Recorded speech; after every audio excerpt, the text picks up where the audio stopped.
아니, 요 앞에 점순이 할매 집의 며느리가 야밤에 자꾸 어딜 나간다고 하더라고. 어딜 가는지 엄청 빨리 사라진다고 하던데. 그렇게 안 봤는데 역시 물길 속은 알아도 사람 속은 모르는 거야. 아이고, 불쌍한 점순 할매. 기어코 딴 놈의 품을 찾아 남의 집 담을 넘다니. 내 오늘 기필코 내년에 다리 몽둥이를 부러뜨리리라. 아이고 내 팔자야. 낮에는 지극정성으로 병든 시어미를 모시던 착한 며느리 연희. 하지만 밤만 되면 짙은 화장을 하고 은밀히 집을 나서는 기막힌 이중 생활이 시작되죠. 참다 못해 몽둥이를 들고 며느리의 뒤를 바짝 밟은 시어머니는 깊은 산속 막사에서 벌어지는 충격적인 광경에 그만 그 자리에 철퍼덕 주저앉아 오열하고 맙니다. 과연 시어머니의 억장을 무너뜨린 며느리의 소름 돋는 진짜 비밀은 무엇이었을까요? 절대 눈물 없이는 들을 수 없는 기막힌 그날 밤의 반전 속으로 지금 바로 함께 들어가 보아요. 옛 이야기 보따리 풀어내는 야담 주막입니다. 오, 재밌겠군요. 구독과 좋아요로 저희 주막의 단골이 되어주세요. 행복한 하루 되세요. 아주 먼 옛날 산세가 수려하고 물맑은 어느 평화로운 조선의 한 마을에 점순이라는 시어머니와 며느리 연희가 단둘이 의지하며 살고 있었어요. 본래 이 집안은 남부럽지 않게 농사를 지으며 다복하게 살던 평범한 농가였습니다.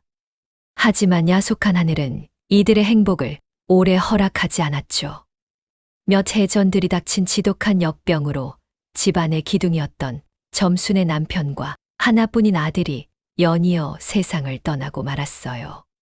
하루아침에 과부가 된 시어머니, 점순과 청산과부가 된 며느리, 연희만 이 낡고 쓰러져가는 초가집에 남게 되었습니다. 구멍난 창호지 사이로 매서운 바람이 들이칠 때면 두 사람은 서로의 체온에 기대어 뜬 눈으로 밤을 지새워야 했어요. 아이고, 내 팔자야. 차라리 날 데려가지. 왜 젊은 아들 녀석을 데려가서 이 어린 새끼를 과부로 만든단 말이냐. 남편과 아들을 잃은 슬픔에 점수는 식음을 전폐하고 매일 밤낮을 눈물로 지새웠어요. 그 지독한 슬픔과 화병 때문인지 점수는 그만 자리에 드러눕고 말았죠. 새벽 이슬이 채 마르기도 전인 이른 아침. 연희는 부뚜막에 불을 지피며 하루를 시작했습니다. 가마솥에 물을 끓이고 얼마 남지 않은 쌀알을 박박 긁어모아 묽은 미음을 끓였어요. 어머니, 자리에서 일어나실 수 있겠어요? 진지 드실 시간입니다. 조심스럽게 방문을 연 연희가 뼈만 앙상하게 남은 시어머니, 점순을 부축하여 일으켰어요. 콜록콜록. 아가, 내가 고생이 많구나. 나 같은 늙은이가 빨리 죽어야 내가 새 출발을 할 터인데. 점수는 기운 없는 목소리로 며느리의 거친 손을 어루만졌어요. 어머니, 그런 섭섭한 말씀 마셔요. 제 남편이자 어머니의 아들인 그 사람이 하늘에서 지켜보고 있을 텐데. 제가 어찌 어머니를 홀로 두고 떠난단 말입니까? 제겐 어머니가 유일한 가족입니다. 연희는 눈시울을 붉히며 정성스레 끓인 미음을 시어머니의 입에 떠넣어 주었죠. 점순의 병화는 하루가 다르게 깊어져만 갔습니다. 가슴 속에 맺힌 화병이 전신으로 퍼진 탓인지 기력은 쇠하고 밤마다 식은땀을 흘리며 기침을 해댔죠. 어머니, 이 약 좀 드셔보셔요. 아랫마을 의원님께 사정사정해서 얻어온 약재로 다렸습니다. 연희는 약 사발을 조심스레 내밀었어요. 이 비싼 약을 무슨 돈으로 구했단 말이냐. 어서 도로 가져다 주거라. 아닙니다, 어머니. 산에서 캔 나무를 장에 내다 팔아 조금씩 모아둔 돈이 있었습니다. 어서 드시고 기운을 차리셔야지요. 연희는 짐짓 밝은 표정으로 거짓말을 했어요. 사실 그 약은 연희가 남의 집밭일과 삭바느질을 밤낮 없이 하며 푼푼히 모은 돈으로 겨우 구해온 것이었죠. 하지만 시어머니가 마음 편히 약을 삼키게 하려 연희는 자신의 고생은 철저히 숨겼습니다. 점수는 며느리의 정성을 모를 리 없었어요. 쓴 약을 삼키면서도 가슴 한구석이 아려와 소리 없는 눈물을 훔쳤습니다. 착하고 가여운 내 며느리. 이 못난 시어미 만나 젊은 나이에 청춘을 다 갉아먹는구나. 속으로 수백 번 며느리에 대한 미안함과 고마움을 되뇌었죠. 하지만 가난이라는 괴물은 두 과부의 삶을 지독하게도 물고 늘어졌어요. 곳간의 곡식은 바닥을 보인 지 오래고 다가오는 추운 겨울을 날 뗄감조차 부족했습니다. 엎친 데 덮친 격으로 점순의 병세는 차도를 보이지 않고 점점 더 나빠지기만 했어요. 아이고, 배야. 며느라가. 내 속이 타들어가는 것 같구나. 밤이면 밤마다 고통에 몸부림치는 시어머니를 보며 연희는 밤잠을 설치며 시어머니의 팔다리를 주무르고 병구안을 했습니다. 자신의 몸이 부서져라 일하고 간호했지만 상황은 조금도 나아지지 않았어요. 연희의 얼굴에도 점차 수심이 깊게 드리워졌어요. 어떻게든 시어머니의 약값을 더 마련해야 한다는 절박함이 연희의 어깨를 짓눌렀습니다. 마을 사람들은 그런 두 사람을 보며 혀를 끌짓찼어요. 쯧쯧. 젊은 과부가 시어미 모시겠다고 저리 고생을 하니 참으로 가엾지도 않소. 그러게 말이야. 점순네도 참 기구한 팔자지. 예전엔 그렇게 금슬 좋고 화목한 집안이었는데 말이야. 동네 우물가에 모인 아낙네들의 동정 어린 시선이 쏟아졌어요. 사실 연희가 시집 올 때만 해도 점수는 세상 둘도 없는 자상한 시어머니였습니다. 어린 나이에 시집 온 며느리를 친딸처럼 아끼며 맛있는 음식이 생기면 가장 먼저 며느리 입에 쏙 넣어주던 다정한 분이었어요. 연희는 그 따뜻했던 정을 단 한순간도 잊은 적이 없었죠. 우리 어머니가 나를 어찌 키워주셨는데 내가 어찌 은혜를 저버리겠어. 연희는 홀로 냇가에서 찬물에 빨래를 벅벅 문지르며 다짐하고 또 다짐했어요. 손이 꽁꽁 얼어붙을 듯 시렸지만 시어머니의 피 묻은 속적삼을 빨 때면 마음이 더 시리고 아팠어요. 며칠 뒤 연희는 집안에 남아있던 쓸만한 녹그릇 하나를 품에 안고 장터로 향했어요. 어르신, 이 녹그릇 참으로 좋은 쇠로 만든 것입니다. 제발 약값에 보태게 조금만 값을 쳐주십시오. 이복의 세댁. 요즘같이 먹고 살기 힘든 때에 네가 이런 비싼 녹그릇을 사겠나. 딴 데 가보소. 장터의 보찜 장수는 매정하게 손사래를 쳤습니다. 이리저리 장터를 헤매며 애원했지만 돌아오는 것은 차가운 거절뿐이었죠. 터덜터덜 빈손으로 집으로 돌아오는 길. 하늘에선 무심하게도 차가운 가을비가 주룩주룩 내리기 시작했어요. 비에 흠뻑 젖은 채 살인문을 열고 들어선 연희의 눈에 열에 들떠 헛소리를 하며 알아누운 점순의 모습이 들어왔어요. 아가, 추워. 너무 춥구나. 그 모습을 본 연희는 그만 참았던 눈물을 왈칵 쏟아내고 말았어요. 어머니, 조금만 참으셔요. 제가 무슨 수를 써서라도 꼭 좋은 약을 구해오겠습니다. 제발 살아만 계셔주셔요. 연희는 젖은 옷을 갈아입을 새도 없이 시어머니를 품에 안고 밤새 울부짖었죠. 가난과 병마라는 거대한 벽 앞에서 가녀린 여인의 힘만으로는 너무나도 벅찬 현실이었습니다. 하지만 연희의 두 눈빛만은 어둠 속에서도 형형하게 빛나고 있었어요. 시어머니를 살리겠다는 독한 결심이 마음 깊은 곳에서 단단히 자리 잡고 있었기 때문이죠. 과연 연희는 이 지독한 가난을 뚫고 시어머니의 목숨을 구할 수 있을지 지켜봐야겠죠. 그런데 얼마 뒤 마을에는 연희를 둘러싼 아주 해괴한 소문이 하나 돌기 시작했습니다. 며칠 동안 쉴 새 없이 내리던 가을비가 그치고 마을에는 제법 쌀쌀한 바람이 불기 시작했어요. 이른 아침부터 동네 우물가에는 빨래꾼들이 모여들었습니다. 방망이질 소리가 경쾌하게 울려 퍼져야 할 우물가가 오늘따라 이상하게 조용하고 음산한 기운마저 감돌았죠. 아낙네들은 빨래는 뒷전인 채 서로의 귀에 대고 무언가 은밀한 이야기를 나누고 있었어요. 아따, 다들 내 말 좀 들어보란께. 내가 어젯밤에 뒷간에 가려고 나왔다가 기가 막힌 걸 봤다니까. 세상에나 점순네 며느리 연희 말이야. 입이 가볍기로는 마을에서 둘째 가라면 서러운 떡배네가 주위를 두리번거리며 호들갑을 떨었습니다.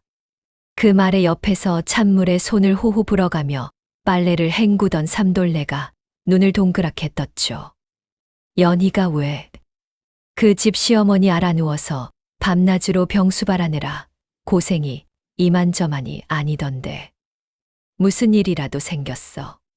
삼돌네의 물음에 떡배네는 혀를 끌짓하며 목소리를 한껏 낮추었어요. 아이고, 참말로 순진하긴. 병수발은 무슨 얼어 죽을 병수발이야. 글쎄, 어젯밤 자정이 다 된 야심한 시각에 연희가 곱게 분단장을 하고 집을 나서더라니까. 옷도 평소에 입던 낡고 해진 무명치마가 아니라 아주 번듯한 명주치마를 챙겨 입고는 사뿐사뿐 걸어가더라고. 그 폭탄 같은 발언에 우물가는 순식간에 술렁이기 시작했습니다. 믿을 수 없다는 듯 아낙네들의 입이 떡 벌어졌죠. 에이, 설마. 그럴 리가 있나. 연희가 어떤 앤데. 그 착하고 효심 깊은 애가 한밤중에 어딜 간단 말이야? 어두워서 잘못 본 거 아니야? 평소 연희를 친딸처럼 예뻐하던 이웃집 할머니가 손사래를 치며 믿지 않았어요. 하지만 떡배네는 억울하다는 듯 가슴을 팡팡 쳤습니다. 아이고, 내 두 눈으로 똑똑히 봤다니까 그러네. 구름 사이로 달빛이 어찌나 밝던지 연희의 그 뽀얀 얼굴이 훤히 다 보였어. 게다가 내 코가 얼마나 밝은데 바람결에 달콤한 분내까지 확 풍겨왔단 말이여. 과부가 된 지 몇 해나 지난 그 젊은 여편네가 밤중에 분단장하고 나갈 데가 어디 있겠어. 사내 논품으로 가는 게 뻔할 뻔자지. 떡배네의 확신에 찬 말에 사람들의 마음속에는 조금씩 의심의 씨앗이 싹 트기 시작했죠. 없는 말도 만들어내는 것이 사람 입이라더니.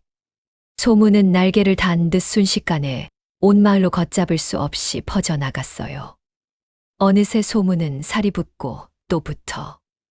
연희가 밤마다 옆 마을의 건달과 바람이 단단히 났다는 기정사실로 둔갑해 버렸습니다. 결국 이 흉흉한 소문은 높고 낮은 담장을 넘어 점순의 귓가에까지 들어가고 말았죠. 그날 오후 평소 점순과 가깝게 지내던 앞집 팽주네가 갓 쪄낸 쑥개떡을 들고 찾아왔어요. 형님, 몸은 좀 어떠우? 내가 입맛 당기라고 쫄깃한 개떡 좀 쪄왔어. 팽주네는 애써 웃음을 지으며 점순의 머리맡에 조심스레 앉았습니다. 깊은 기침을 뱉어내던 점순이 고마운 마음에 애써 몸을 일으켰죠. 고마워, 자네밖에 없네. 그런데 자네 얼굴빛이 영 안 좋은 게. 무슨 안 좋은 일이라도 있는 겐가. 점순의 날카로운 물음에 팽주네는 우물쭈물하며 쉽사리 입을 떼지 못했어요. 눈치 빠른 점순이 재차게 묻자 팽주네는 한숨을 푹 내쉬며 조심스럽게 운을 뗐습니다. 형님, 너무 놀라지 말고 들어. 지금 온 마을에 아주 해괴망측한 소문이 돌고 있어. 연희 말이야. 밤마다 곱게 단장하고 외간 남자를 만나러 돌아다닌다네. 동네 사람들이 아주 다 수군거리고 난리도 아니야. 그 끔찍한 말을 듣는 순간 점순의 머릿속이 일순간 새하얗게 변해버렸죠. 가슴 철렁 내려앉으며 억장이 무너진다는 것이 바로 이런 기분일까 싶었어요. 무슨 소리야. 우리 착한 연희가 그럴 리가 없어. 내 약값 번다고 낮에는 남의 집 밭이래. 밤에는 눈이 짓무르도록 삭바느질까지 하는 애야. 어디서 그런 말도 안 되는 헛소문이 돌아. 점수는 노발대발하며 팽주네를 향해 쉰 목소리로 소리를 질렀습니다. 평생 자신을 친어머니처럼 봉양해 온 착한 며느리를 의심한다는 것 자체가 점순에게는 크나큰 죄악처럼 느껴졌죠. 아이고, 형님. 나도 안 믿기지만 한밤중에 그 애를 본 사람이 한둘이 아니라잖아. 아니 땐 굴뚝에 연기 나겠어. 형님도 밤에 끙끙 앓으며 잠만 자지 말고. 연희 행동 거지. 좀 잘 살펴보라고. 내가 다 형님 걱정해서 해주는 말이야. 팽준애는 서운한 표정으로 혀를 차며 매몰차게 방을 나가버렸어요. 홀로 어두운 방에 남겨진 점순의 가슴은 미친 듯이 방망이질 쳤습니다. 절대 그럴 리 없다고 굳게 믿으면서도 마음 한구석에 모락모락 피어오르는 불안감은 어찌할 도리가 없었죠. 가만히 생각해보니 최근 들어 연희의 행동이 어딘가 조금 이상하긴 했어요. 밤이 깊어지면 늘 안절부절 못하며 창호지 밖을 내다보았고 새벽녘에 돌아와서는 피곤한 기색을 애써 감추려 서둘러 밥을 짓곤 했거든요. 아니야, 아니야. 우리 불쌍한 며느리가 그럴 리가 없어. 몹쓸병에 걸린 시어미를 모시느라 박복한 팔자에 헛소문까지 도는 게지. 그렇고 말고.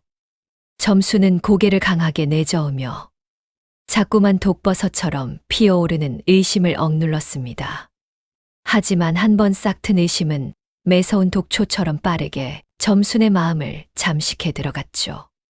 결국 그날 밤, 점수는 모처럼 잠에 들지 못하고 이부자리에서 뒤척였어요. 방 밖에서는 쓸쓸한 가을 풀벌레 우는 소리만 처량하게 들려왔습니다. 바로 그때였어요. 옆방에서 부스럭거리는 소리가 들리더니 조심스레 물동이를 이고 우물로 향하는 연희의 발소리가 들렸죠. 이 야심한 밤에 찬물로 씻는단 말인가. 점수는 숨을 죽인 채 창호지 문에 난 작은 구멍으로 밖을 엿보았습니다. 구름을 벗어난 달빛 아래 비친 연희의 모습은 점순을 경악하게 만들었어요. 소문대로 연희는 정성스레 얼굴에 하얀 분을 바르고 장롱 깊숙이 보관해 두었던 깨끗한 옥색 치마 저고리를 꺼내 입고 있었죠. 그리고는 좌우를 살피며 조심스럽게 방문을 열고 마치 도둑고양이처럼 살금살금 마당을 가로질러 살인문 밖으로 나가는 것이 아니겠어요. 아이고, 부처님 맙소사. 전현이 정말로 외간 남자를 만나러 꼬리를 치고 나가는구나. 순간 점수는 눈앞이 아득해지고 숨이 턱 막혀왔습니다. 깊은 배신감과 주체할 수 없는 분노가 활화산처럼 솟구쳐 올랐죠. 평생을 믿고 의지했던 며느리가 시어미가 병들어 죽어가는 와중에 밤바람을 피우고 있다니요. 점순의 늙고 주름진 두 손이 분노로 파르르 떨렸습니다. 방바닥을 박박 긁는 소리가 서늘한 밤 공기를 날카롭게 갈랐죠. 내 인연을 가만두지 않을 테다. 기필코 그놈의 면상을 내 두 눈으로 확인하고야 말겠다. 점수는 이불을 걷어차고 일어나 방구석에 세워둔 굵은 참나무 작대기를 꽉 움켜쥐었어요. 당장이라도 쫓아 나가 며느리의 머리채를 휘어잡고 싶었지만 자초지종을 확실히 알아내야겠다는 생각에 입술을 꽉 깨물었습니다. 어두운 칠흑 같은 밤, 과연 병든 점수는 며느리의 뒤를 무사히 밟을 수 있을까요? 그리고 며느리 연희가 그토록 은밀하게 발걸음을 옮긴 곳에는 대체 어떤 충격적이고 괴이한 광경이 기다리고 있을지. 숨소리조차 낼 수 없는 시어머니의 아슬아슬한 추격전이 드디어 시작되었습니다. 점수는 참나무 작대기를 거머쥐었지만 다리에 힘이 풀려 그만 방바닥에 털썩 주저앉고 말았습니다. 당장 쫓아나가 인연의 머리채를 휘어잡고 싶었죠. 하지만 오랜 병치레로 쇠약해진 몸은 마음처럼 움직여주지 않았어요. 가쁜 숨을 몰아쉬며 간신히 벽을 짚고 일어난 점수는 떨리는 걸음으로 며느리의 방문고리를 잡았습니다. 드르르. 문이 열리고 차가운 밤 공기만 휑하니 밀려올 뿐이었어요. 방 안은 텅 비어 있었습니다. 시어머니의 약값을 벌겠다며 밤낮 없이 일하던 착한 며느리가 정말로 야밤에 호련히 사라져 버린 것이죠. 아이고, 하늘도 무심하시지. 어찌 내게 이런 시련을 주신단 말인가. 점수는 빈 방바닥을 주먹으로 내리치며 소리 죽여 오열했습니다. 아들이 죽은 뒤로 친딸처럼 아꼈던 며느리였어요. 그 배신감은 이루 말할 수 없이 컸습니다. 가슴이 숯검댕이처럼 타들어가는 고통에 눈물이 마를 새가 없었죠. 연희가 시집 오던 첫날, 꽃가마에서 내리며 수줍게 미소 짓던 그 고운 얼굴이 떠올라 더욱 가슴이 미어졌어요. 점수는 밤이 새도록 문지방을 부여잡고 며느리를 기다렸습니다. 어느덧 먼 산 너머로 희뿌연 동이 틀 무렵, 삐거덕 쌀이 문이 조심스레 열리는 소리가 들렸어요. 점수는 재빨리 자신의 방으로 돌아가 이불을 뒤집어 쓰고 자는 척을 했습니다. 살금살금 들어온 연희는 부엌으로 들어가 아침을 짓기 시작했죠.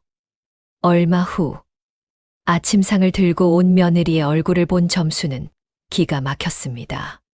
밤새 무슨 짓을 하고 돌아다녔는지. 연희의 뽀얀 얼굴은 클빛으로 변해 있었고 눈밑은 시커멓게 파여 있었어요. 게다가 옷자락 곳곳에는 흙먼지가 잔뜩 묻어 있었죠. 어머니, 밤새 안녕하셨어요? 어서 진지 드셔요. 연희가 애써 웃음을 지으며 미음 그릇을 내밀었습니다. 점수는 그 가증스러운 얼굴에 하마터면 밥상을 엎어버릴 뻔했어요. 하지만 꾹 참고 서늘한 목소리로 물었죠. 내 몰골이 말이 아니구나. 밤새 어디서 무얼 하다 왔기에 그리 혼이 쏙 빠진 얼굴이냐? 점순의 날카로운 질문에 연희의 어깨가 흠칫 떨렸습니다. 아, 아닙니다. 어머니. 그저 잠자리가 뒤숭숭하여 밤잠을 설쳤을 뿐입니다. 바람을 쐬고 오느라 흙이 좀 묻었나 봅니다. 연희는 황급히 옷자락을 털며 시선을 바닥으로 떨구었어요. 점수는 속으로 헛웃음을 쳤습니다. 요망한 것 끝까지 시어미를 속이려 드는구나. 내 오늘 밤엔 기필코 내년의 뒤를 밟아 그놈의 면상을 확인하고야 말겠다. 점수는 애써 끓어오르는 화를 억누르며 억지로 미음을 삼켰어요. 낮 동안 점수는 귀한 약을 챙겨 먹으며 기력을 회복하는데 온 힘을 쏟았습니다. 며느리가 눈치채지 못하게 조심. 또 조심하며 결전의 밤이 오기만을 기다렸죠. 연희는 낮에도 쉴 틈이 없었어요. 피곤함에 꾸벅꾸벅 졸면서도 마당에 잡초를 뽑고 해진 옷가지를 깁느라 바늘에 찔려 손끝에 핏방울이 맺히기 일쑤였죠. 그 모습을 지켜보는 점순의 마음은 복잡하기 그지없었습니다. 저리 뼈 빠지게 고생하는 애가 어찌 밤마다 그런 몹쓸 짓을 한단 말인가. 때로는 연희가 가여워 보이다가도 밤에 곱게 분단장하던 모습을 떠올리면 다시금 피가 거꾸로 솟는 듯했어요. 시간은 야속하게 흘러 어느덧 태양이 붉은 노을을 남기고 자취를 감추었습니다. 마을에는 짙은 어둠이 깔리고 음산한 바람만이 스산하게 부는 밤이 찾아왔어요. 시청자 여러분, 과연 며느리 연희가 매일 밤 몰래 만나는 사내는 대체 누구일까요? 그리고 그토록 착했던 며느리가 어쩌다 이런 무서운 비밀을 품게 된 것인지 너무나도 궁금하지 않으신가요? 혹시 마을의 소문대로 무서운 건달과 눈이 맞아 병든 시어머니를 버리고 야반도주라도 하려는 끔찍한 계획을 세우고 있는 것은 아닐까요? 자, 이제 점순의 숨 막히는 추격전이 본격적으로 시작됩니다. 밤이 깊어 자정이 가까워지자 아니나 다를까 연희의 방에서 또다시 옷을 갈아입는 듯한 바스락거리는 소리가 들려왔어요. 점수는 머리맡에 숨겨두었던 굵은 참나무 작대기를 손에 꽉 움켜쥐었습니다. 이번에는 기필코 놓치지 않으리라 다짐하며 심호흡을 크게 내쉬었죠. 잠시 후 방문이 열리고 연희가 밖으로 나오는 기척이 느껴졌습니다. 오늘도 어김없이 고운 옷을 차려입고 주위를 두리번거리며 살인문 쪽으로 발걸음을 옮겼어요. 점수는 이불을 걷어차고 일어나 고양이처럼 소리 없이 방문을 열었습니다. 내 오늘 밤은 기어이 그 사내 놈의 다리 몽둥이를 부러뜨려 놓을 테다. 두고 보거라. 아주 작사를 낼 테니. 점수는 살 떨리는 분노를 안고 며느리의 그림자를 따라 조심스럽게 어둠 속으로 몸을 숨겼습니다. 연희의 발걸음은 무척이나 빠르고 조급했어요. 마치 누군가 애타게 기다리고 있는 것처럼. 한 번도 뒤를 돌아보지 않고 젠걸음으로 나아갔죠. 점수는 숨이 턱턱 막혀왔지만 젖먹던 힘까지 쥐어짜 내어 거리를 유지했습니다. 마을의 좁고 어두운 골목을 굽이굽이 돌고 돌아. 연희가 향하는 곳은 인적이 드문 외진 길이었어요. 부엉이 우는 소리만 기괴하게 울려 퍼지는 밤길은 소름이 끼칠 정도로 으스스했습니다. 하지만 며느리의 불륜 현장을 덮치겠다는 일념 하나로 점수는 두려움도 잊은 채 참나무 작대기를 더욱 세게 쥐었죠. 그렇게 얼마를 걸었을까? 마침내 연희의 발걸음이 우뚝 멈춰 선 곳이 있었습니다. 그곳은 마을 사람들의 발길이 뚝 끊긴 높고 거대한 담벼락 앞이었어요. 숨죽여 지켜보던 점순의 두 눈이 화들짝 놀라 커다래지고 말았습니다.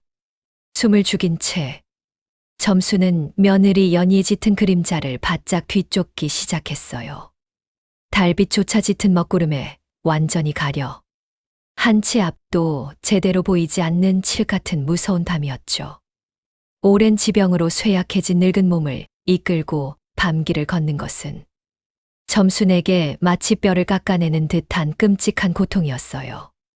가쁜 숨이 턱 밑까지 차오르고 다리가 천근만근 무거웠지만 행여나 들킬세라 입을 꾹 틀어막고 조심조심 발소리를 죽였어요. 이 망할 년. 대체 어느 놈의 사내 새끼를 만나려고 이 험한 밤길을 간단 말이냐. 내가 오늘 기필코 내년에 더러운 꼬리를 밟고야 말 것이다. 머리카락이 쭈뼛설 만큼 서늘하고 매서운 가을바람이 불어왔지만 배신감에 완전히 사로잡힌 점수는 추위조차 제대로 느끼지 못했죠.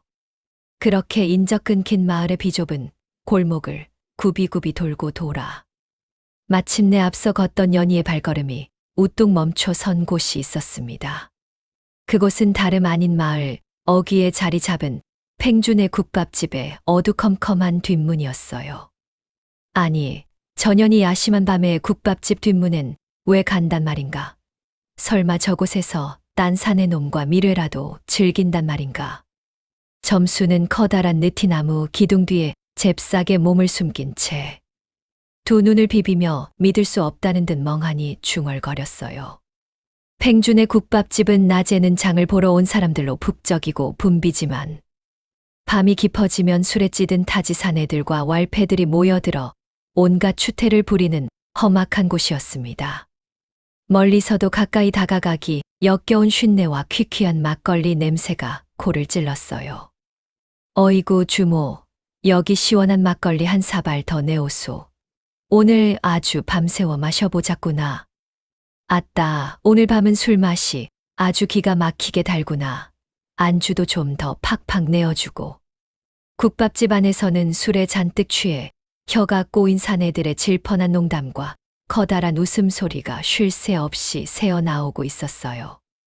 그 어수선하고 침침한 뒷마당의 구석진 곳에서 연희는 주변을 한참 동안 불안한 눈빛으로 두리번거리더니 갑자기 입고 있던 치맛자락을 무릎 위까지 걷어 올려 허리춤에 질끈동여 매기 시작했습니다.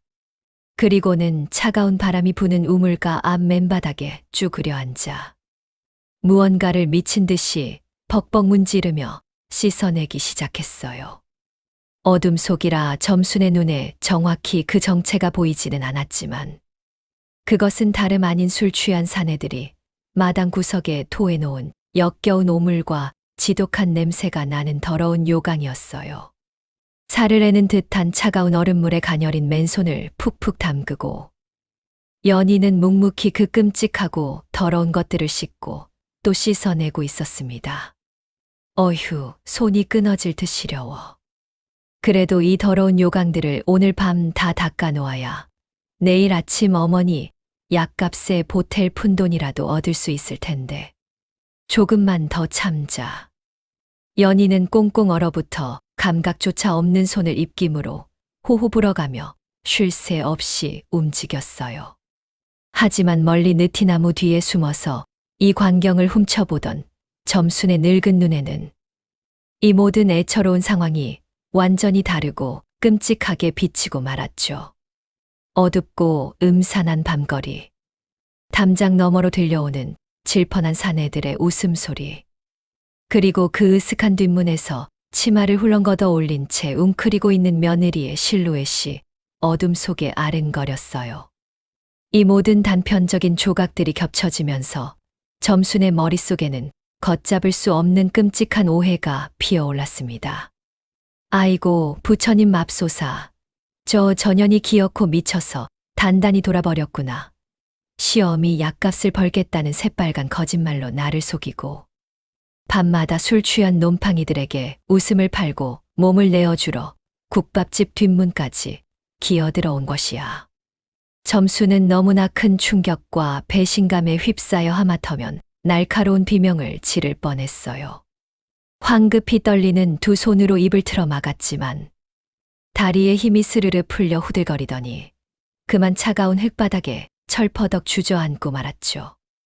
아파서 누워있는 시어머니를 핑계 삼아 밤마다 사내 새끼들과 희덕거리고 있었다니. 점순의 가슴이 숯검댕이처럼 새까맣게 타들어갔습니다. 손에 꽉 움켜쥔 굵은 참나무 작대기가 분노로 파르르 떨렸어요.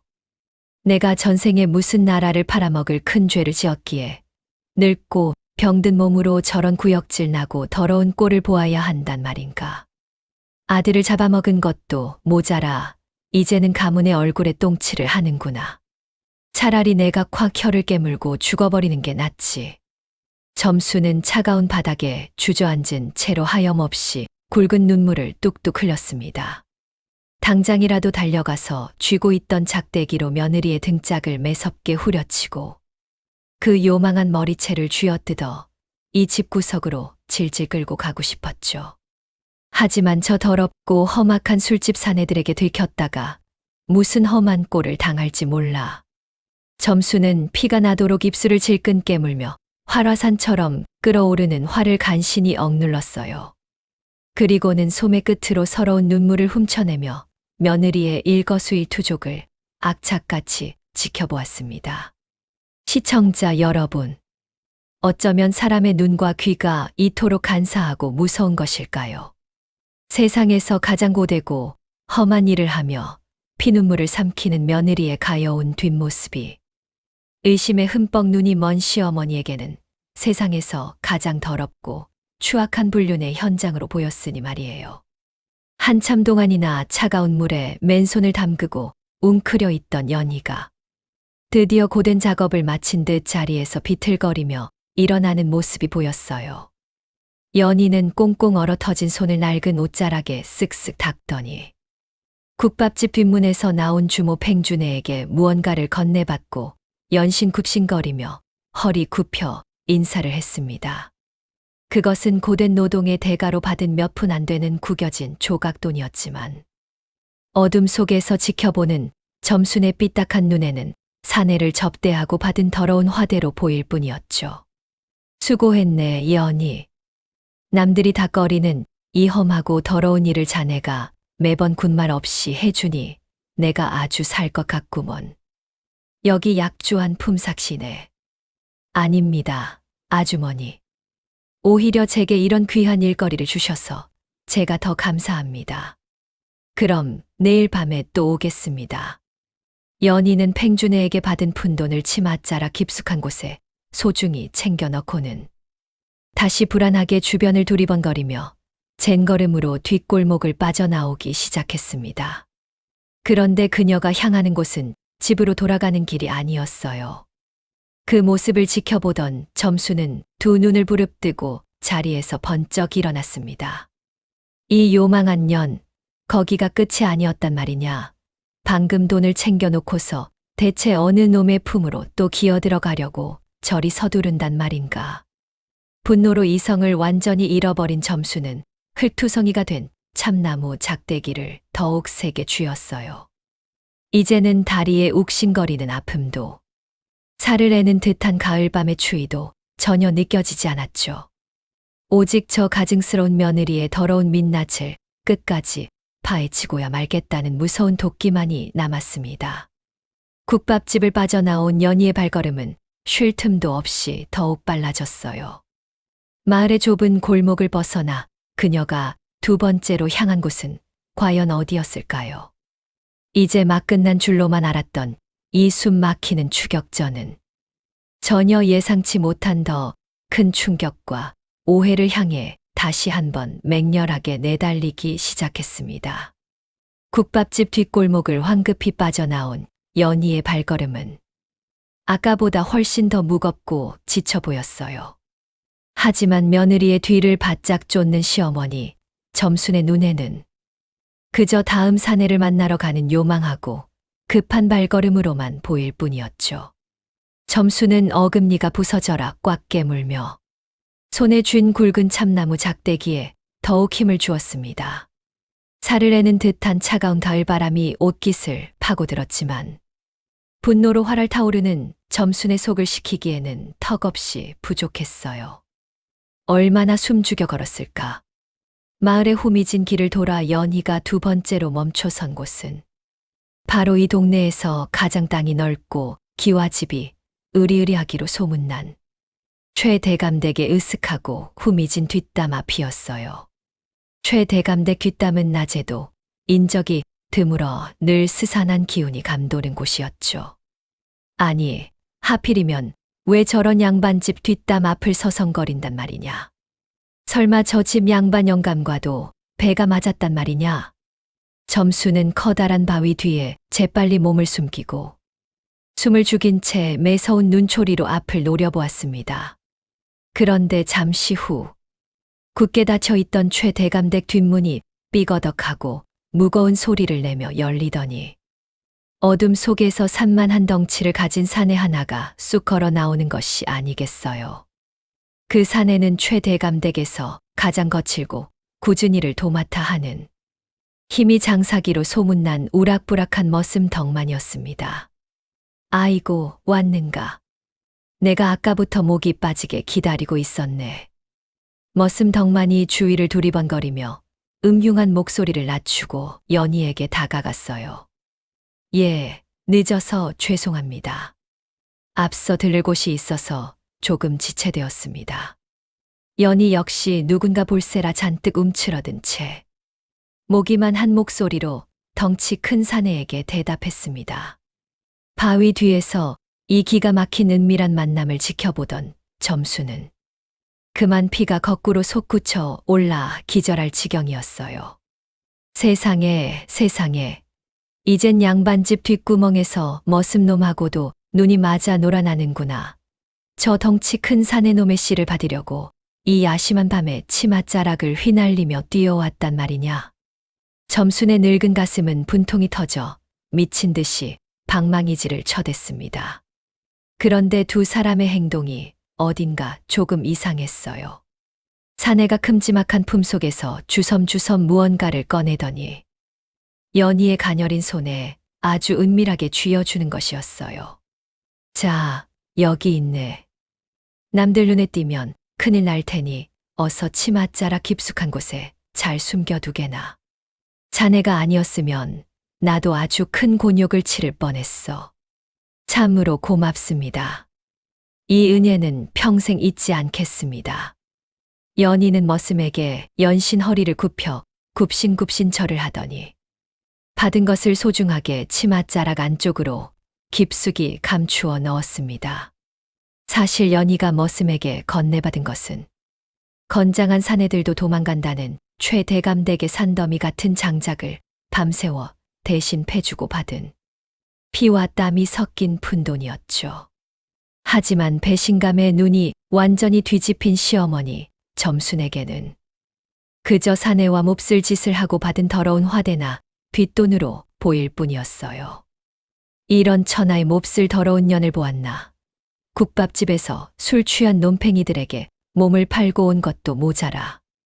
이제는 남의 집 머슴놈에게 뒷돈까지 받아 챙겨 내 오늘 기필코 저 두 년놈의 다리 몽둥이를 아작을 내놓고야 말 것이다. 분노가 정수리 끝까지 치밀어 오른 점수는 참나무 작대기를 바짝 치켜들고 바위 뒤에서 당장이라도 뛰쳐나가려 했습니다.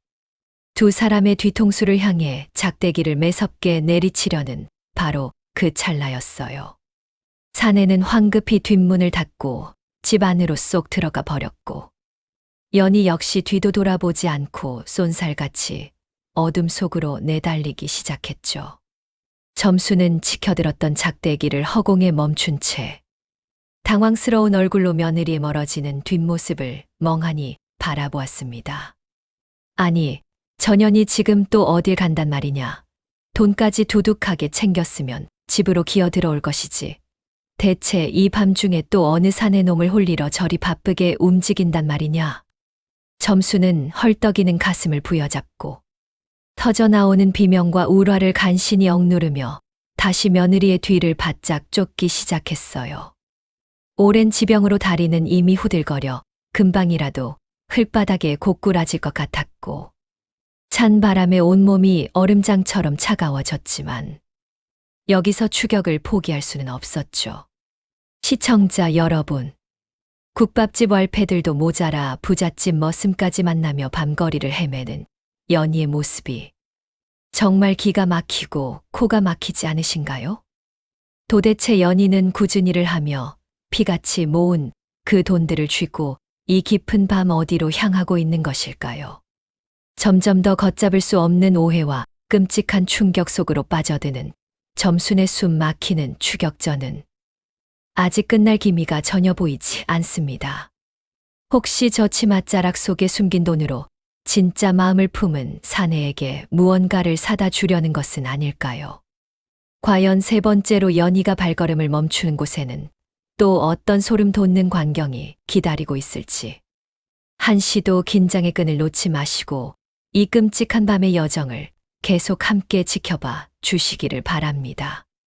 머슴 덕만과 헤어진 연희의 발걸음은 마을의 좁은 골목을 벗어나 점점 더 외지고 어두운 곳으로 향하고 있었어요.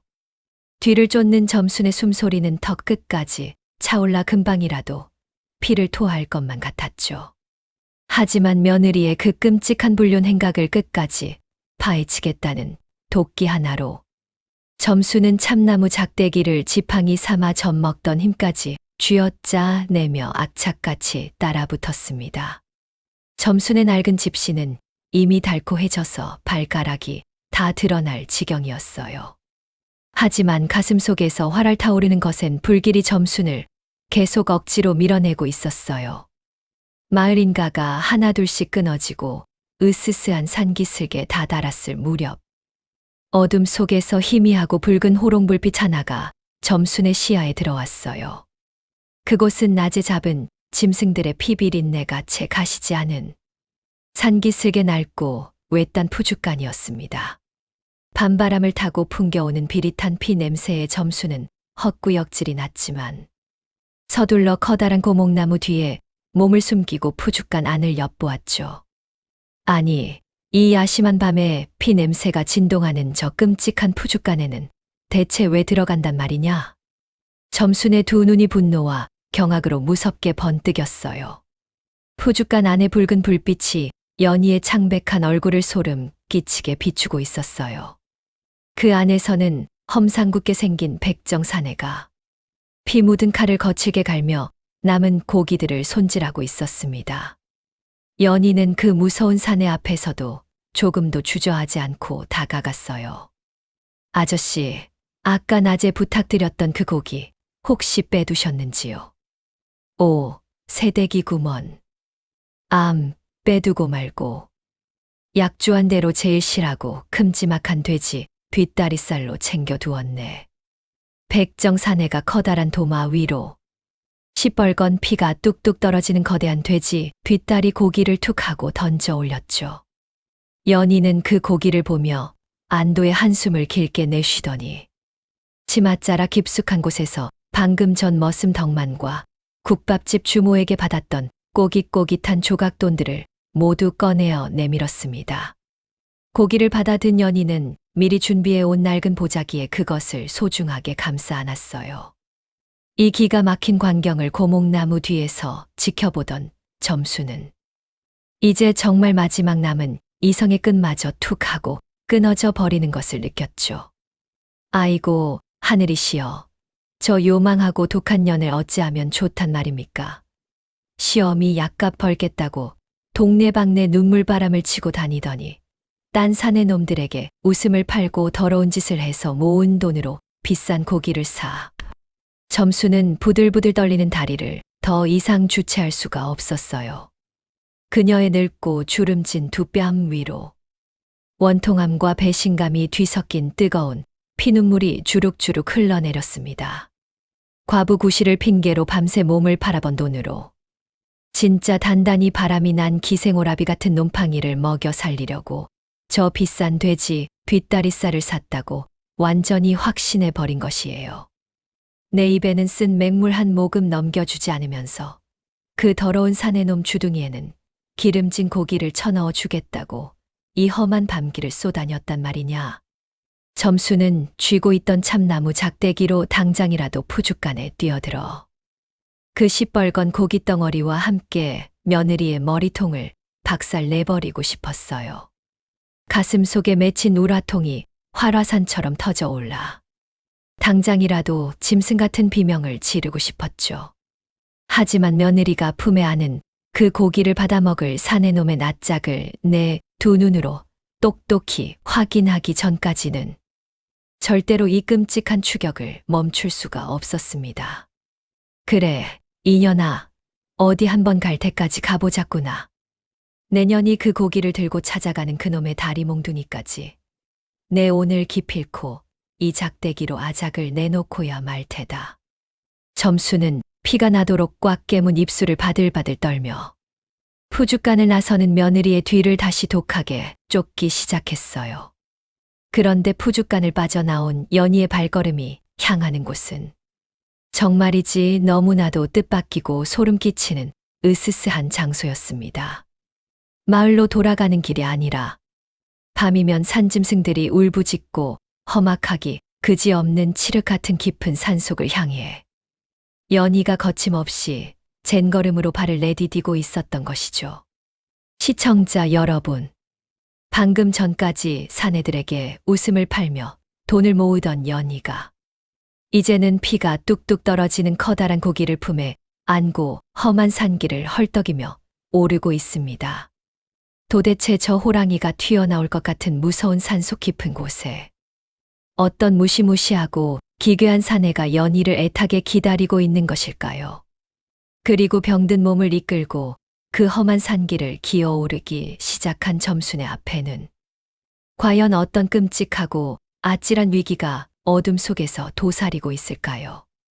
상상조차 할 수 없는 무서운 진실을 향해 이제 이 기막힌 고부의 발걸음은 돌이킬 수 없는 험난한 절망의 산기슭으로 접어들었습니다.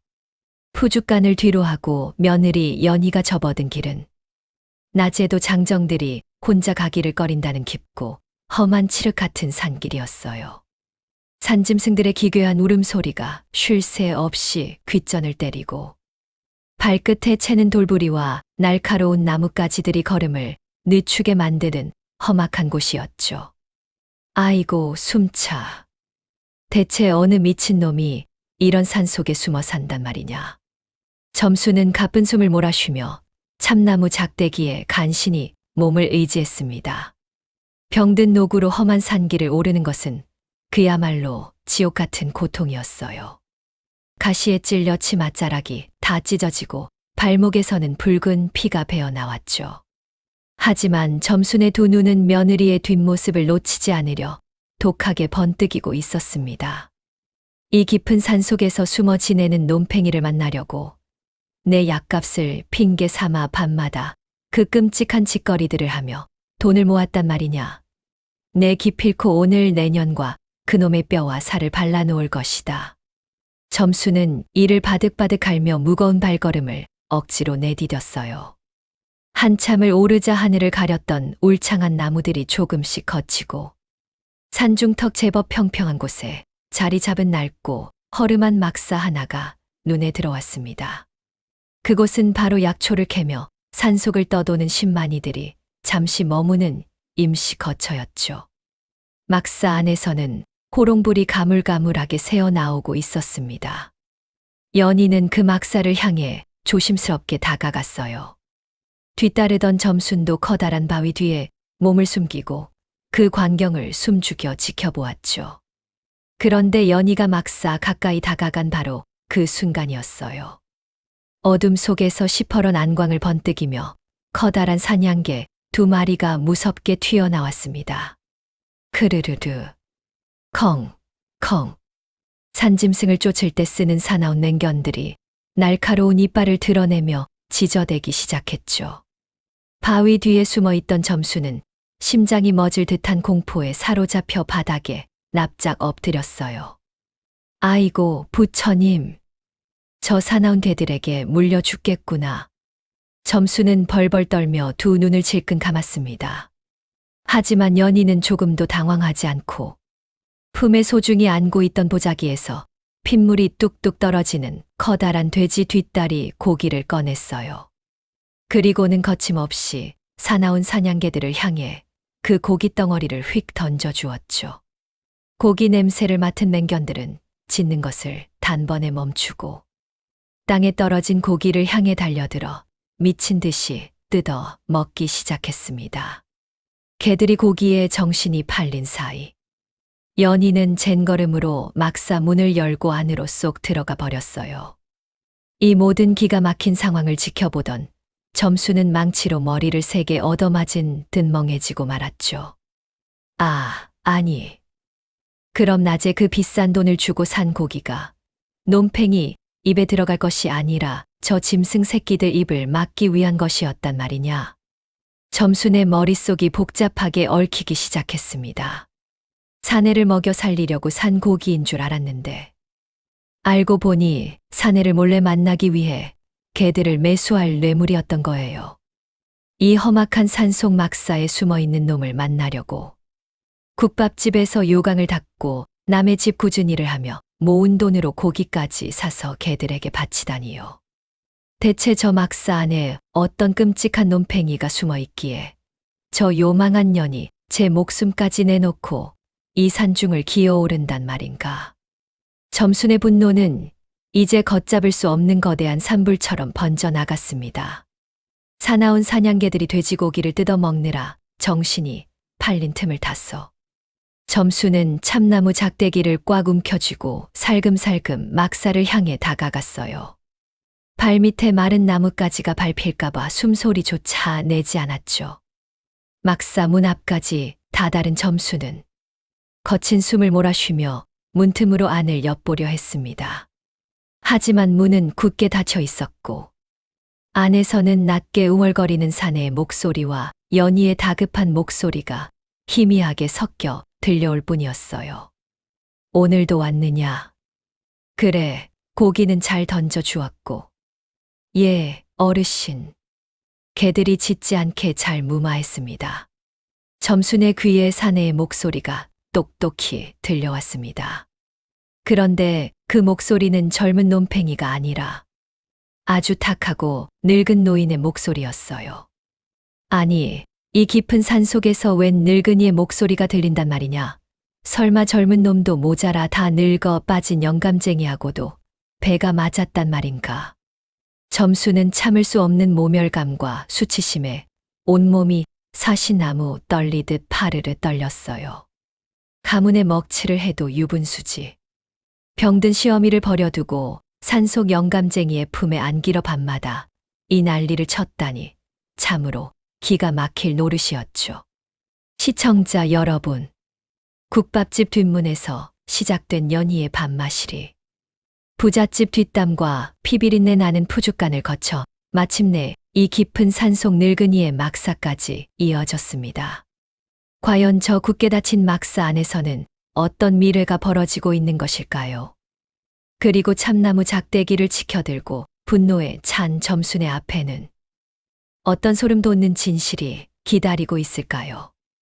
이 짐승만도 못한 년, 내 오늘 기필코 내년과 그 늙은이의 명주를 끊어놓고야 말겠다. 점수는 두 눈을 부릅뜨고 젖먹던 힘을 다해 낡은 막사 문을 거칠게 열어 젖히기 위해 손을 뻗었습니다. 점수는 낡은 막사 문 앞에서 거친 숨을 몰아쉬었습니다. 손에 쥔 참나무 작대기가 분노로 인해 딱딱 소리를 내는 듯했죠. 안에서 들려오는 늙은 사내의 목소리는 그녀의 이성을 완전히 마비시켜 버렸어요. 이 요망한 년. 내 오늘 기어이 내년의 머리통을 박살내고 가문의 수치를 씻어내고야 말겠다.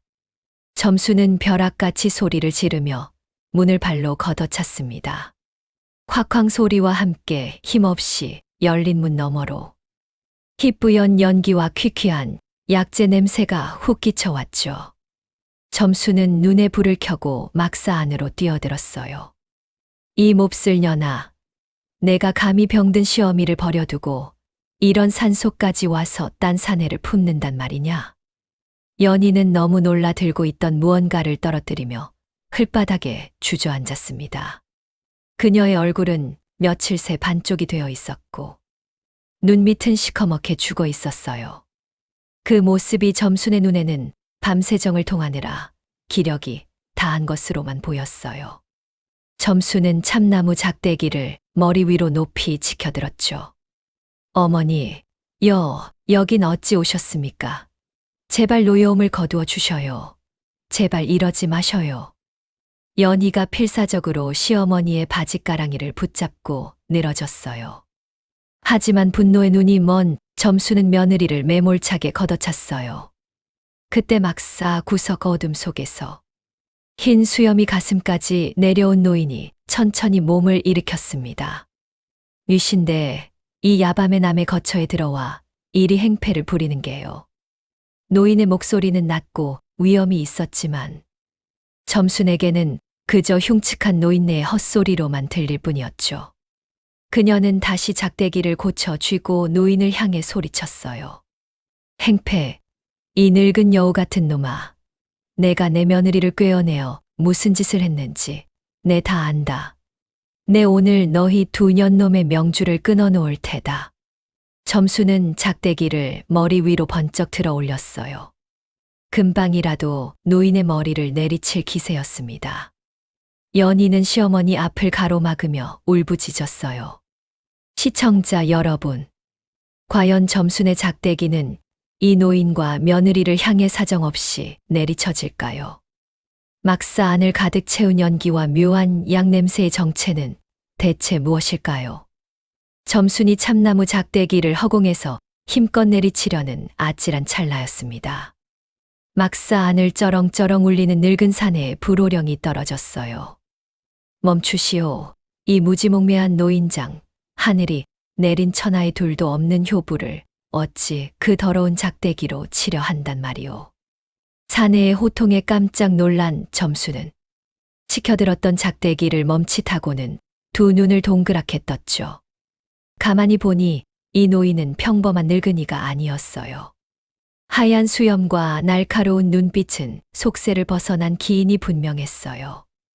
그는 바로 이 깊고 험한 산속에서 평생을 살아온 전설적인 신만이 황영감이었어요.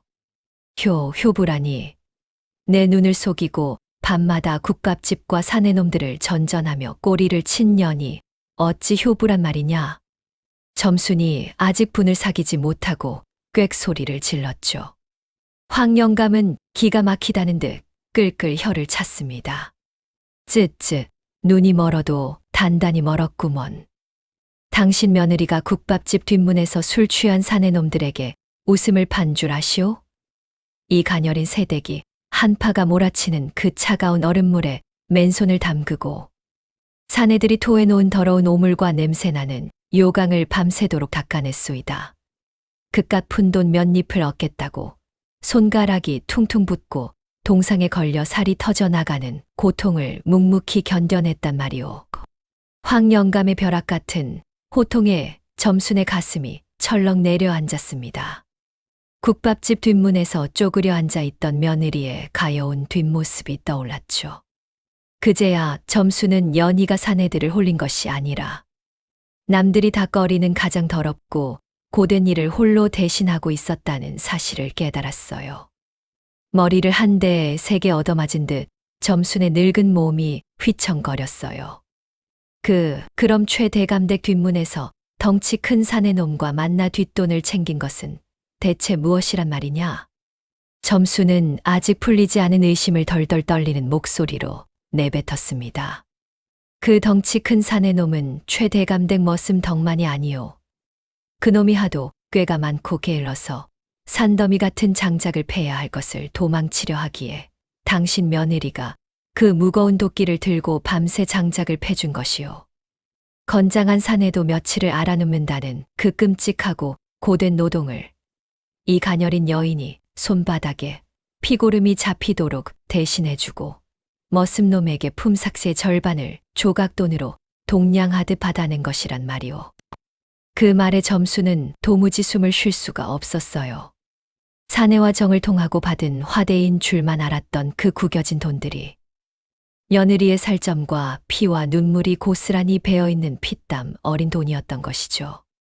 점수는 덜덜 떨리는 손에 쥐고 있던 참나무 작대기를 바닥에 툭 떨어뜨리고 말았습니다. 자신의 그 끔찍하고 더러운 오해가 참으로 미치도록 부끄럽고 원망스러웠죠.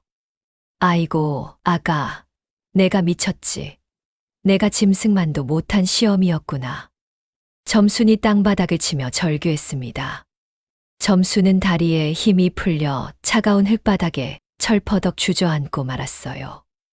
연희는 시어머니의 낡은 치맛자락을 부여잡고 짐승처럼 꺼이꺼이 소리내어 서럽게 울고 있었어요. 어두운 막사 안을 채우고 있던 희뿌연 약초 연기가 조금씩 걷히며 연희의 처참한 몰골이 드디어 점순의 눈앞에 똑똑히 드러나기 시작했습니다. 연희의 고운 얼굴은 추위와 고된 노동으로 시퍼렇게 얼어붙어 있었죠. 치마 밑으로 드러난 두 손은 꽁꽁 얼고 다 터져 붉은 피가 맺혀 있었어요. 어머니, 제발 노여움을 거두어 주셔요. 어머니 병환만 고칠 수 있다면 저는 어찌 되어도 좋습니다. 연희의 그 목매인 한마디가 점순의 억장을 완전히 무너뜨렸어요.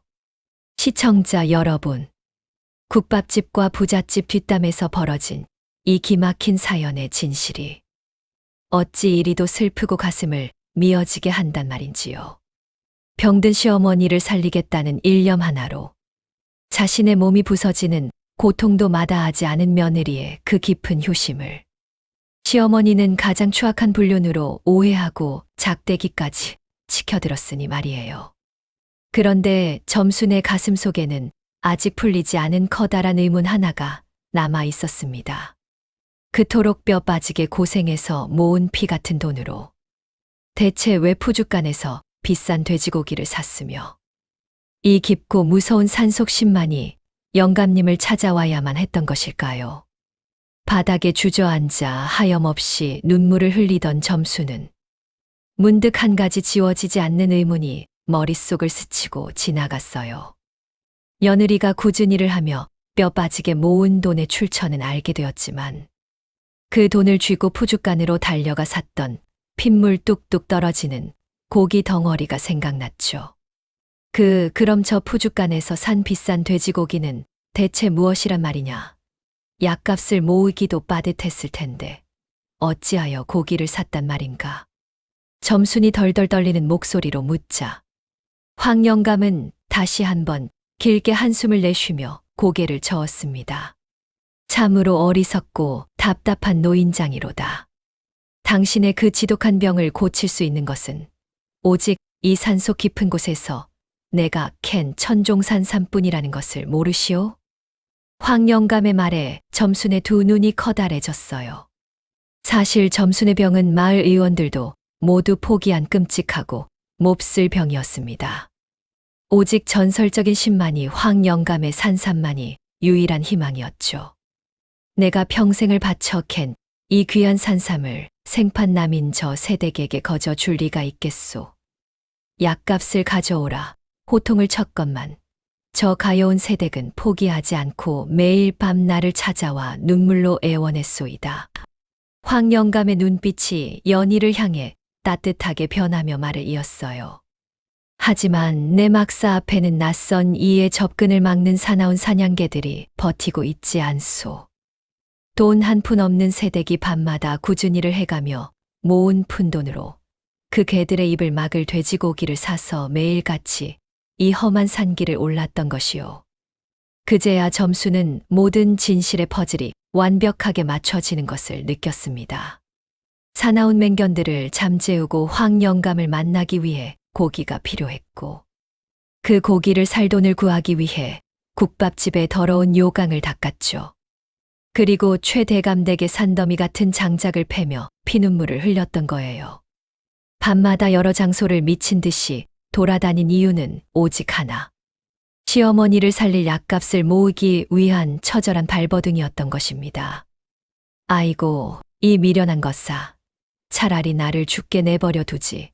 내 몸이 다 부서지도록 이 무서운 밤길을 어찌 혼자 걸었단 말이냐. 점수는 며느리의 거칠고 피투성이가 된 손을 부여잡고 오열했어요. 어머니, 제 목숨과도 같은 어머니를 어찌 포기한단 말입니까?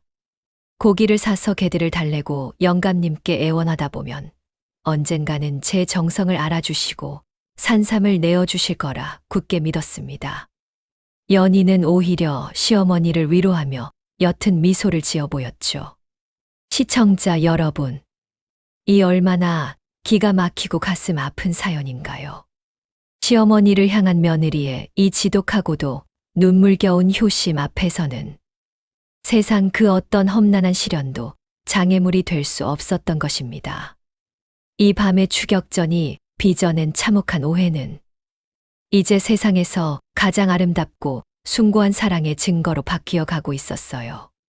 점수는 자신의 뺨을 사정없이 내리치며 지난날의 어리석음을 뼈저리게 후회했습니다.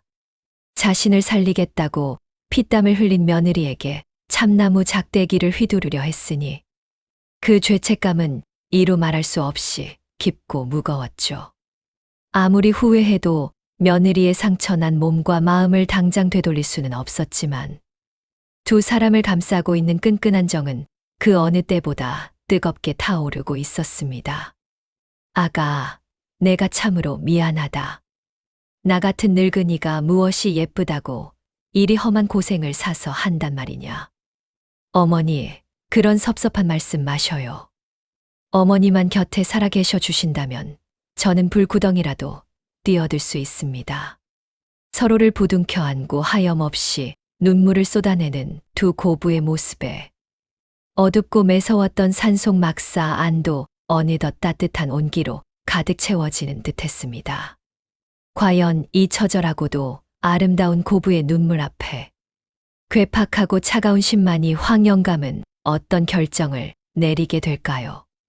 바닥에 내팽개쳐진 참나무 작대기 위로 점순의 뜨거운 눈물이 후두둑 떨어졌어요. 막사 안을 밝히는 희미한 호롱불 빛이 비로소 며느리 연희의 처참한 몰골을 제대로 비추고 있었죠. 추위와 고된 노동에 시달린 연희의 고운 얼굴은 시퍼렇게 얼어붙어 있었어요.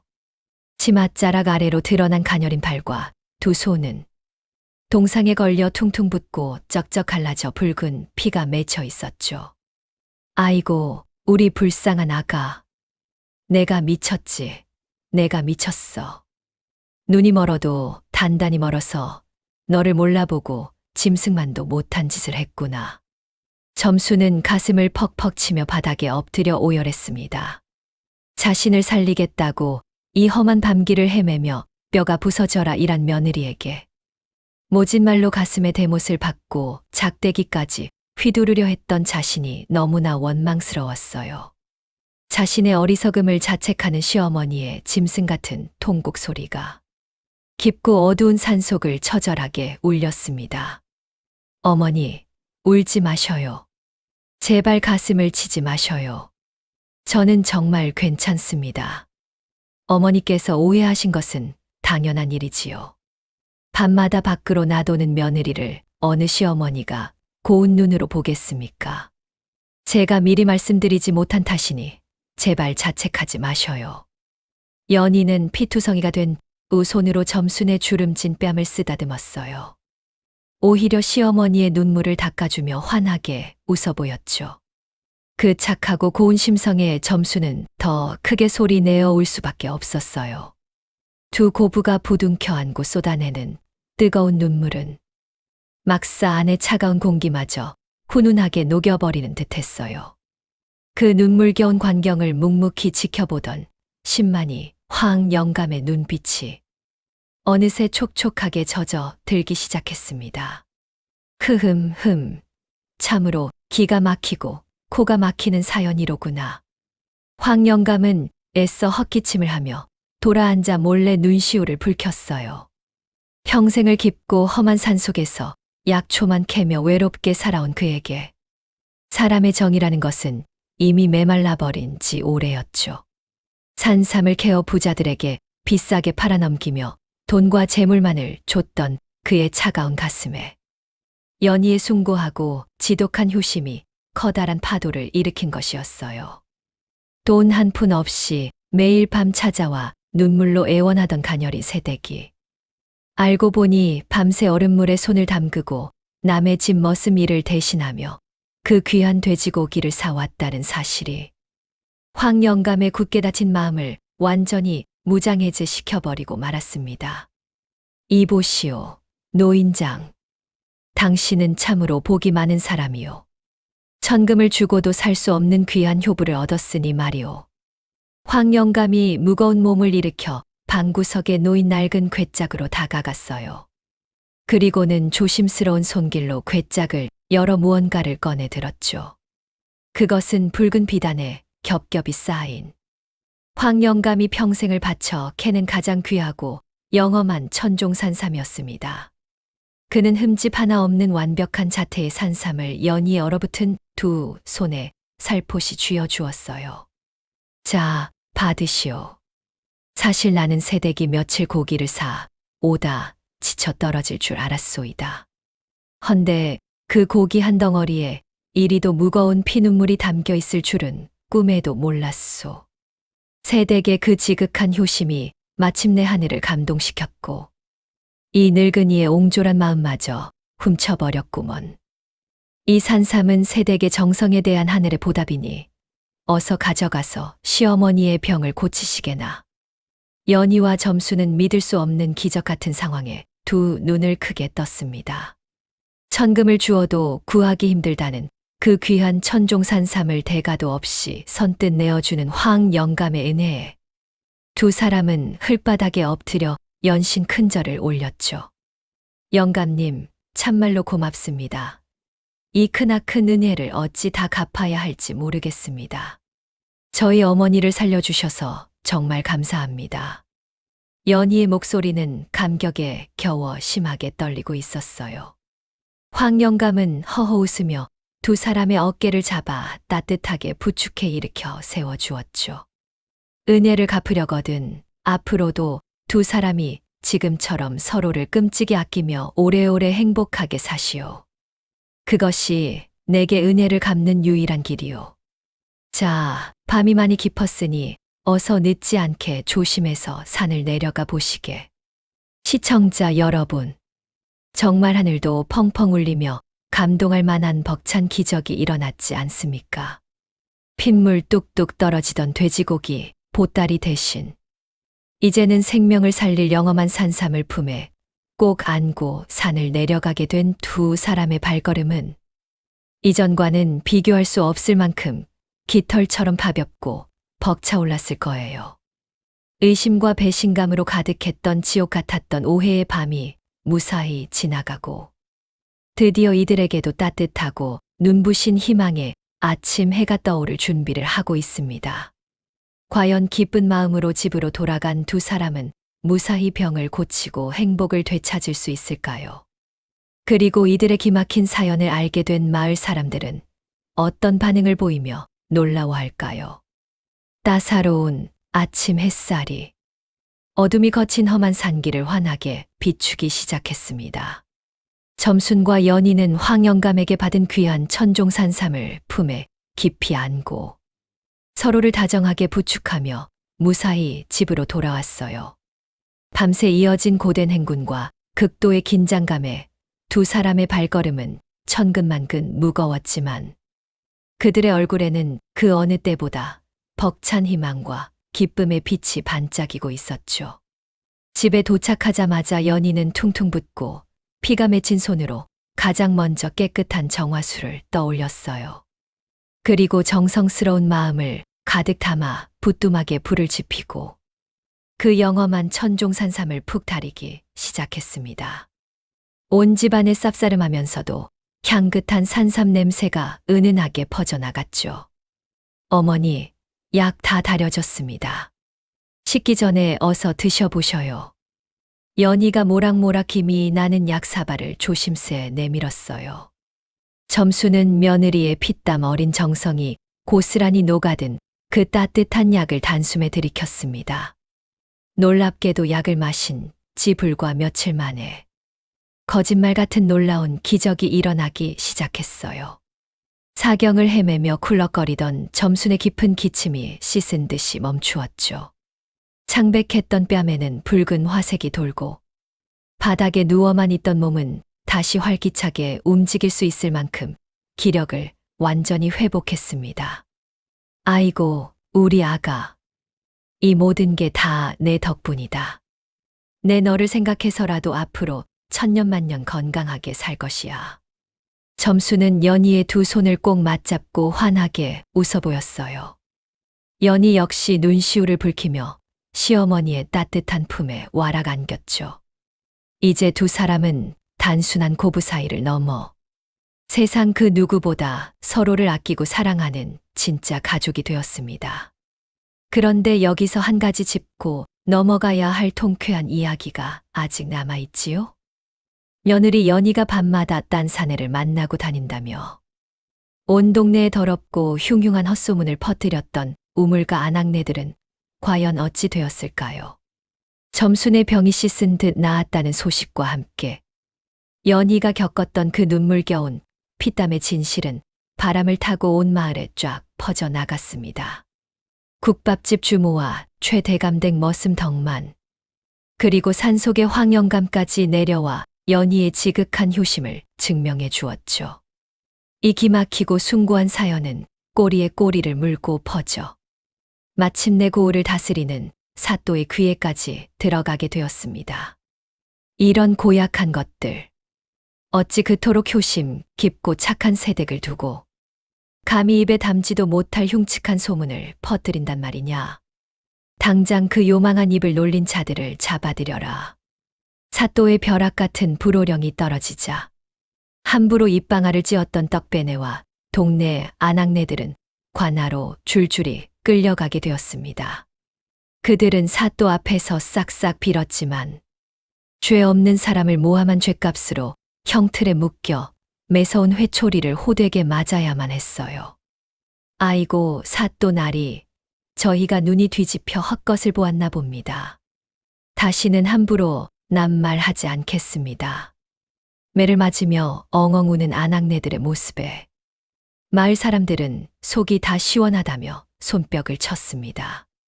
반면 사또는 연희를 관하로 불렀어요. 내 지극한 효심이 삭막한 이 고을에 큰 감동과 가르침을 주었구나. 내 너에게 큰 상을 내리리라. 사또는 연희의 갸륵한 마음씨에 크게 감복하여 비단 열필과 쌀 20가마니를 큰 상으로 듬뿍 내려주었죠. 뿐만 아니라 나라의 효부상을 올려 두 고부가 평생 먹고 살 걱정 없이 편안하게 지낼 수 있도록 든든하게 보살펴 주었습니다. 덕분에 두 고부는 더 이상 매서운 추위와 곤주림에 떨지 않고 작지만 따뜻하고 웃음이 끊이지 않는 화목한 가정을 꾸리며 살아갈 수 있었어요. 초가집 굴뚝에서는 매일같이 모락모락 하얀 연기가 피어오르고 방 안에서는 두 사람의 행복한 웃음소리가 담장을 넘어 마을 밖까지 경쾌하게 퍼져나갔죠. 시간이 훌쩍 흘러 점수는 백발이 성성한 할머니가 될 때까지 무병장수하며 평온하고 행복한 노후를 보냈습니다. 연희 또한 시어머니의 따뜻한 사랑 속에서 지난날의 끔찍했던 고생을 모두 보상받듯 남부럽지 않게 아주 행복하게 잘 살았답니다. 내 며느리가 밤마다 남의 집 담을 넘는다라는 끔찍한 오해에서 시작된 이 숨 막히는 밤의 추격전은 이렇게 가슴 따뜻하고 훈훈한 결말을 맺게 되었습니다. 가난과 병마라는 혹독한 시련 속에서도 결코 희망을 잃지 않고 서로를 향한 지극한 믿음과 헌신으로 끔찍한 오해를 이겨낸 두 사람의 사연이 참으로 큰 감동을 주었죠. 아무리 척박하고 차가운 세상이라 할지라도 서로를 진심으로 아끼고 위하는 따뜻한 사랑만 있다면 그 어떤 험난한 어려움도 거뜬히 극복할 수 있다는 것을 우리에게 가르쳐 줍니다. 더불어 함부로 남의 말을 만들어내는 자들은 결국 죗값을 받는다는 시원한 권선징악의 진리도 다시 한번 깨닫게 되어요. 우리 어르신들께서도 오늘 이야기 속 두 주인공처럼 내 곁에 있는 소중한 가족들과 이웃들에게 따뜻한 진심이 담긴 말 한마디 먼저 건네보시기를 바랍니다.